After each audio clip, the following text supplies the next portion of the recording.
Okay, addiction and schizophrenia and schizoaffective. So I think what I read is 75 to 90% of people that have schizophrenia or schizoaffective or whatever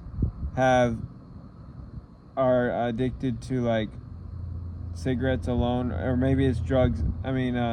Drugs, cigarettes, or maybe it's alcohol and cigarettes. But either way, it's very high percentage of people that are addicted to cigarettes with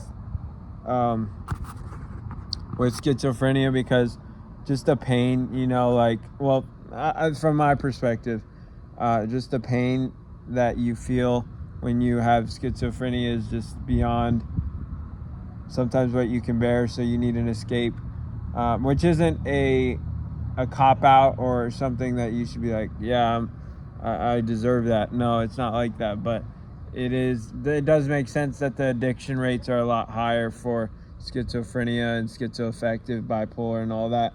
So if you're struggling with addiction, I just encourage you to reach out to somebody, to reach out to God, to find something you love to do and pursue it, and make some art that you're proud of, and really connect with other people and read the Bible, and really read truth, and realize that your feelings are not your God. God, Jesus Christ, the Lord of Lords, King of Kings, is your God. So he's gonna satisfy that longing in your heart, and no amount of drugs, women, lust, whatever is gonna satisfy. Or cigarettes or whatever, it's never gonna take away the pain completely. You know that. It's just gonna always come haunting back.